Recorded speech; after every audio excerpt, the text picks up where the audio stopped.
बिस्मिल्लाहिर्रहमानिर्रहीम, अस्सलाम वालेकुम। मैं हूं हमजा अशरफ और मैं हूं सफिया खान। शामिल करते हैं हेडलाइंस। कोरंगी की अवामी कॉलोनी करबला बन गई। वाटर बोर्ड के अमले ने मकीनों को पानी की बूंद बूंद के लिए तरसा दिया। अवाम की वजीर बल्दियात सिंध सैयद नासिर हुसैन शाह और एमडी असदुल्ला खान से मामला फौरी हल कराने की अपील। रमजान मुबारक के आगाज के बावजूद Karachi water and sewerage board के अफसरान जिंदगी का बुनियादी मसला हल करने में मुसलसल पहलू तही इख्तियार कर रहे हैं।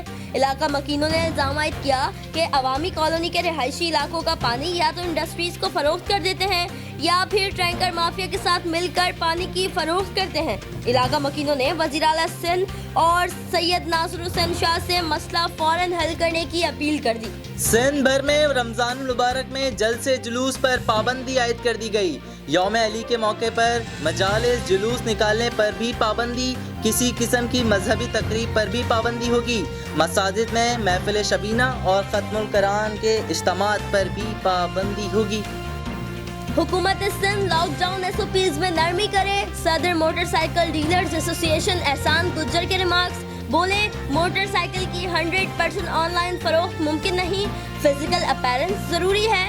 कहा, हुकूमत सिंध के महकमा एक्साइज के कवानीन के तहत खरीदार का मौके पर मौजूद होना हर सूरत लाजमी करार दे दिया है।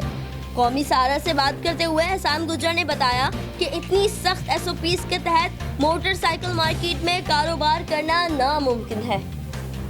घरों में रहें, महफूज रहें। मुल्क भर में लॉकडाउन जारी, शहर शहर कारोबारी मराकज़ बंद। सिंध में मुनाफाखोर और ज़ख़ीरा अंदोज़ों के खिलाफ क्रैकडाउन। सूबे भर में 792 मुनाफाखोर और ज़ख़ीरा अंदोज़ों के खिलाफ चालान। पेशावर में 276 गिरह फरोश और शटर डाउन। काम करने वाले भी कानून की गिरफ्त में आ गए। मुशीर इत्तलात खैबर पख्तूनख्वा अजमल वजीर कहते हैं, ज़ख़ीरा अंदोज़ों के खिलाफ सख्त एक्शन लिया जा रहा है। ज़ख़ीरा अंदोज़ों की निशानदही करने वालों को 10% इनाम मिलेगा। सिंध में 335 नए कोरोना केसेस सामने आए हैं। सबसे ज्यादा 258 केसेस कराची में रिपोर्ट हुए हैं। मुराद अली शाह का वीडियो पैगाम। कहा, कोरोना इन्फेक्शन रेट 12 से कम होकर 8.15% होना अच्छी बात है।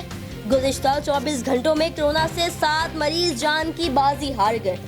सिंध में मसाजिद क्यों बंद की जा रही हैं? कौमी सतह पर एसओपीज पर अमल दरामद होना चाहिए। सिंध हाई कोर्ट ने विफाक के अहकामात ना मानने पर सिंध हुकूमत को नोटिस जारी कर दिया। जस्टिस मोहम्मद अली मजहर ने कहा कि सिंध हाई कोर्ट 18वीं तरमीम ख़त्म करने की मिजाज नहीं, इस हवाले से कोई हुक्म जारी नहीं कर सकते। फिलहाल इतना ही। मजीद खबरों और अपडेट्स के लिए विजिट करें हमारी वेबसाइट csnlive.tv। इसके अलावा आप हमें फेसबुक और ट्विटर पर भी ज्वाइन कर सकते हैं। देखते रहिए CSN।